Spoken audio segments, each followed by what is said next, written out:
let's go back to ancient Egypt, light of the world. Gerald Massey. We're going to read page 237.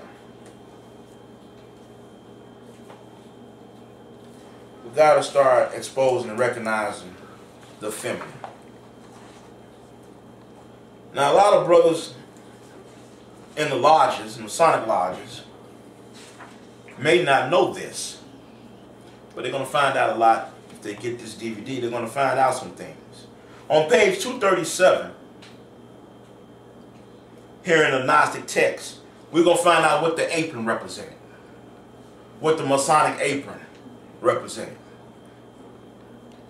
The Lord, having been asked by Salome when his kingdom would come, replied, when you shall have trampled underfoot the garment of shame, when two shall be one, when that which is without shall be like that which is within, and when the male with the female shall neither be male nor female. So on an earthly plane, what we call duality does not exist in the spirit. Because every living thing is bound to every other living thing. When you get back into the spirit, everything is connected back to oneness. So there's no male, female, no in, out. All of it's one. But yet, the female and the male are still one, yet separate.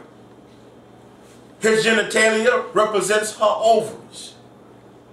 His penis is her clitoris. Her womb sits up. We're going to start showing pictures of this too. Her womb, inside the womb, all her organs sit up. The males collapse down. Everything of the woman is inward. Everything of the male is out.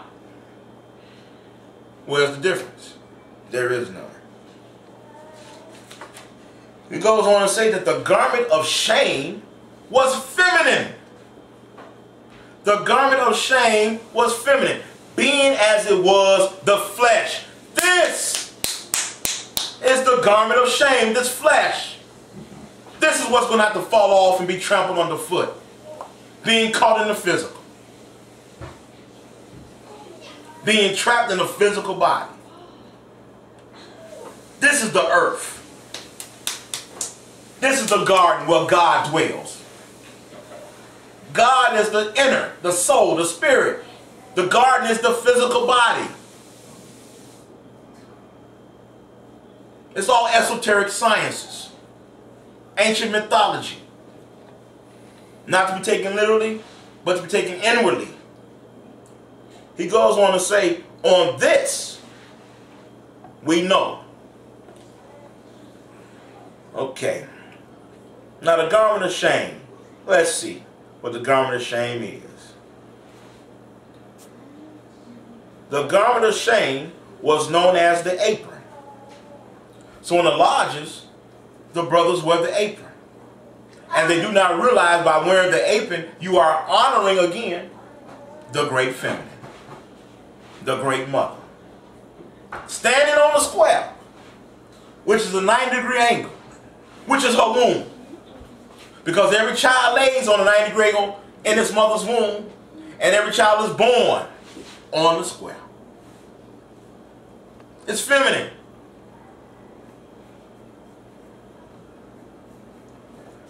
It says here, but the feminine garment is still worn without shame by the masquerading male as a bishop's apron. What? You mean to tell me that you got men running around unsuspected, dressed like a woman, and no one paid attention to it? And could get away with it? Whereas a male who dressed like a woman gets beat down for it? But you still have men today running around in feminine garb, unsuspecting of it? Well, who are these men? Well, we'll find out later. We're going to find out who are these men. It said, but the feminine garment is still worn without shame by the masquerading male as the bishop's apron. First worn by the female sex for the most primitive of human needs at the time of puberty. So it is most of the males in Africa and all over America, which is Africa, all wore the skirts. At one time, they all, even the men, the brothers, wore the skirts. Recognizing the feminine.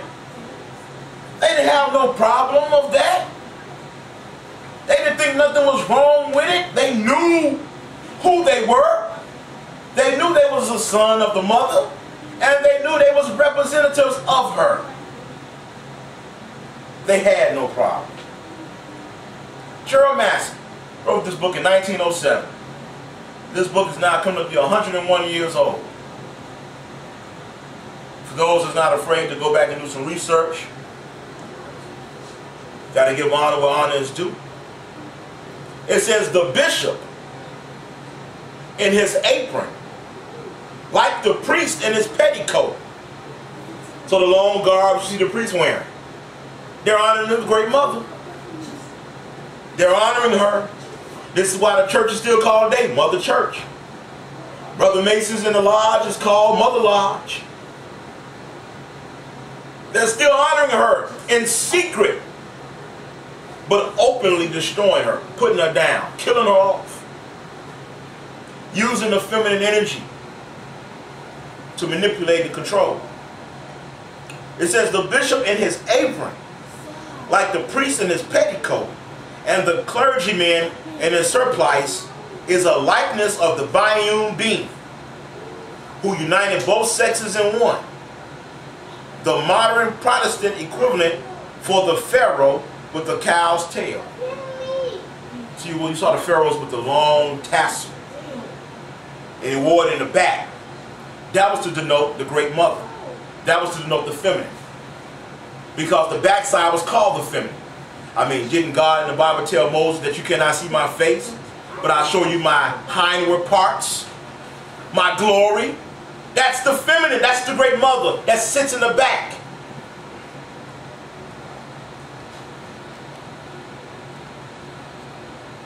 This is where the fire starts, in the back, the kundalini. Then they say behind every great man is what? A woman? You think our ancestors was just saying that to be saying something cute and pretty? No. They was leaving you signs and symbols. You had to figure it out. It says here, men who masquerade in women's clothing are commonly persecuted. Yes, they are. We know that for a fact. They're commonly persecuted. You see a man walk down the street with a dress, he gonna get a beat down. They may push his wig back.